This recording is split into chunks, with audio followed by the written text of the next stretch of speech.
You're watching ChillyBoy Productions. I'm Larry, ChillyBoy Chill said, and this is my interview with actor and producer Mike Manning.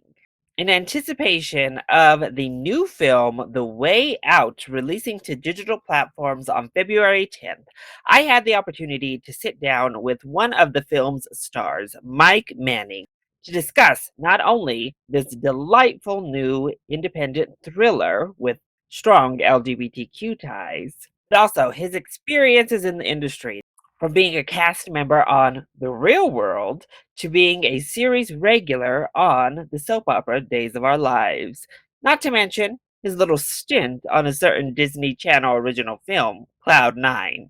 All right, so I am joined by one of the stars of the upcoming film, The Way Out, Mike Manning. Hi, Mike. Thanks so much for speaking with me today. Thanks for having me. The Way Out is releasing onto digital this coming Friday, and it is an LGBTQ kind of horror thriller, takes lots of twists and turns. What was it about this project that attracted you to the role? First of all, the film is it's sort of a thriller about two people that become roommates, and they both have experienced abuse when they were younger in their lives, and they handle it very different ways. One character turns to alcohol and abuses himself. The other character turns to fighting and aggression and abuses other people. And so it's sort of this like cautionary tale examining the effects of abuse and these characters both trying to find the way out of their pain. My character is obviously the more aggressive one, and that scared me because it's different than anything that I've played before. I am usually like the boyfriend or the nice guy. When Barry J, the writer director, asked me if I wanted to play Shane, initially I said, "Hey, give me 24 hours to think about it," because the idea scared me. And so I reread the script and I really thought about it, and I called him the next day and I said, "Yeah, sure, I'll do this." And it was because it scared me, because it was something different than I had done, and I knew that I was going to have to access some dark parts of myself to play this role. What does that process look like, getting into the headspace to one, go into a film like this? That, yes, it is kind of a twist and turn thriller, but as you said, it deals a lot with abuse and the cycle of abuse, as Mhm. well as like substance abuse and addiction and mental health in that sense. So, how do you get in the headspace to play a character that takes you down kind of a dark path like this? Yeah, absolutely. So it's different every time with every character. So there's no real set way that I go about it, at least. I think for this character specifically, for Shane, the physicality and his physical presence was such an important part of this film. So immediately when I accepted the role, I started working out, doubling, my workouts and changing my diet. So I actually gained 13 pounds for the movie. And then I started boxing classes a couple times a week. And I had been boxing when I was younger, but it had been a while, and I really wanted the boxing element and the fighting element to come off authentic, especially when my character is training Alex, Johnny Bouchamp, in the garage scenes. I'm training him how to box. If my form wasn't right, or if I didn't know what I was doing, wrapping his hands or anything like that, it wouldn't have been authentic. Those were just sort of the initial things that I did to prepare. And then emotionally, I had to really create a backstory for Shane that sort of went into some of the abuse that he experienced, so that those more emotional, aggressive, angry scenes would come from a place of hurt rather than a place of, oh, just I'm angry just for the sake of being angry. How was it working with someone like Sherri Shepherd in a film like this? I know your characters don't quite see eye to eye in the film, but Yeah, how yeah. was that So experience? Sherri was fantastic, and I loved Sherri from 30 Rock, and I knew her mostly as a comedic actress. But I had also seen Precious before. It had been a while, but I had also seen Precious before, so I rewatched it before filming this, and it reminded me how great of an actress she is on the dramatic side as well. So I was really excited to work with her, and she definitely didn't disappoint. She was so nice on set, and so I don't know, just committed. I feel like everybody, Ashley Murray, and then obviously Johnny and I. It was sort of the four of us, and we showed up every day just wanting to do justice to the story and tell a good story and tell it in a very authentic way. The script is loosely based on some of the experiences of the writer director, Barry Mhm. J.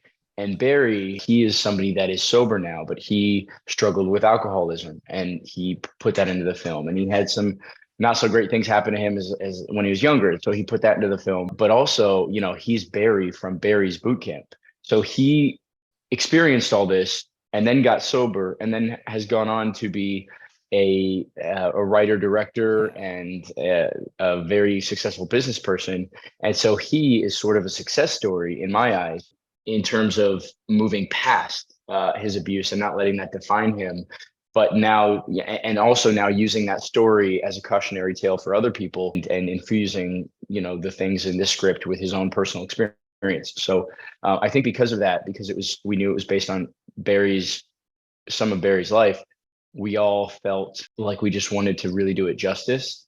And we felt like he was sharing something special with us that we really wanted to tell in a very special way.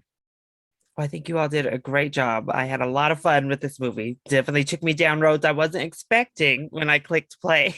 Yeah, yeah, and that's what a lot of people are saying is that they don't really quite know what to expect. I think that's some of the beauty of it is that Mhm. nowadays so much of cinema is predictable, or it's a sequel of this, or it's a different version of this or whatever. And I feel like with The Way Out, I feel like you don't necessarily know what's going to happen. It doesn't necessarily fit a formula.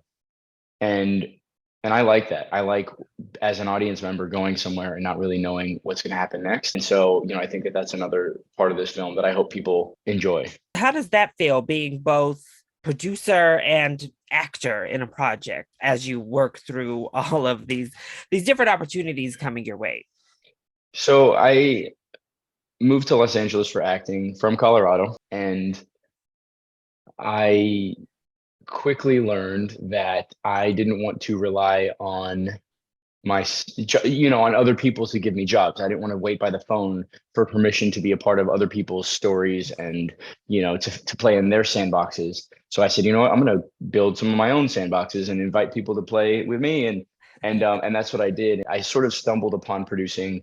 I started doing social cause documentaries because I would find out about certain issues that I cared about.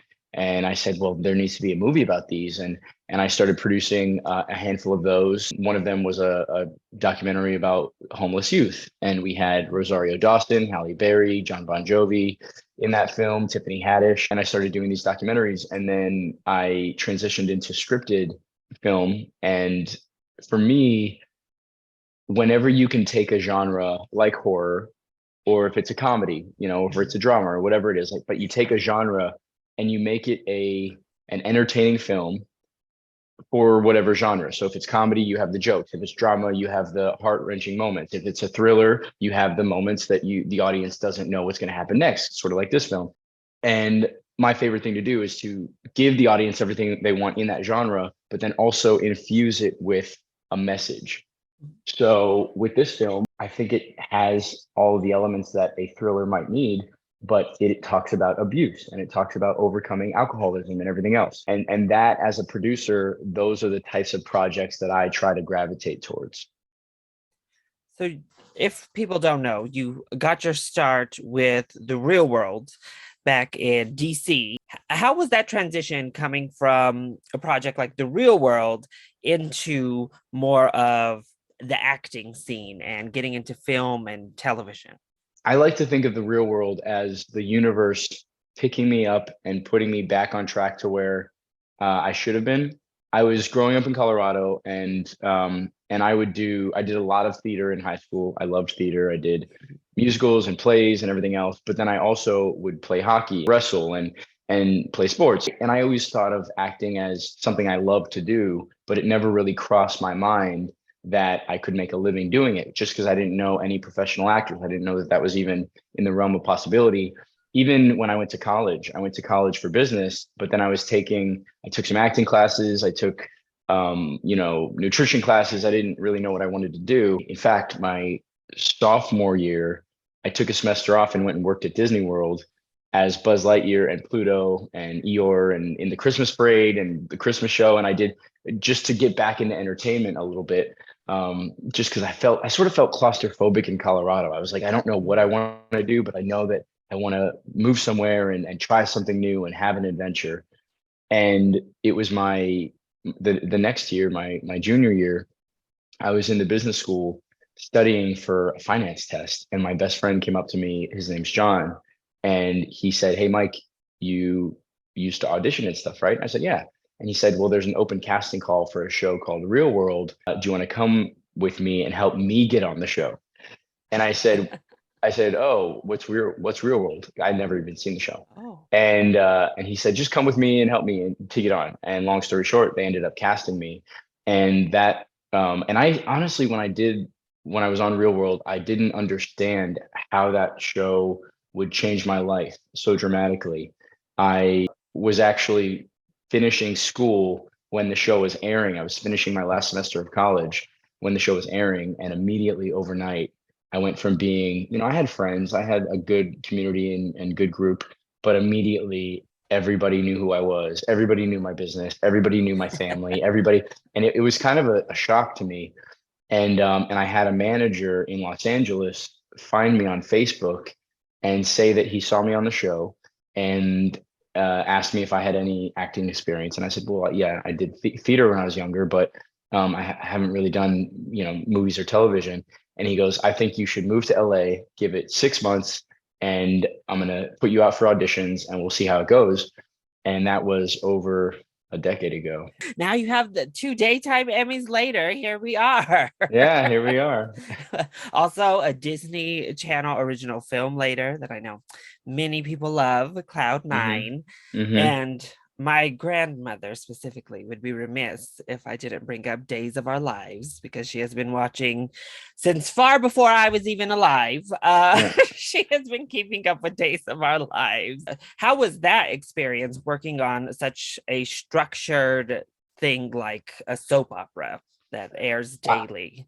I have so much respect for actors that work on a soap opera. It was the first thing that I had done after the pandemic. So Okay. the entertainment industry was sort of shut down for 6 months and nobody was doing anything while we were figuring out how to handle COVID. And so in August of 2020, they sent me a message. They said, "Hey, Mike," because I had already signed my contract. I signed my contract March 10th of 2020. March 13th of 2020 is when everything shut down. So I spent the entire pandemic not knowing if I had a job on Days of Our Lives or not. And so they reach out to me in August and they say, "Hey, September 1st, we're starting back up again. And are you ready?" And I said, "Yeah, absolutely." So not only do soap operas work really, really fast, but I hadn't worked in 6 months. I jumped back in and they could not have been nicer. They were very kind to me, very welcoming.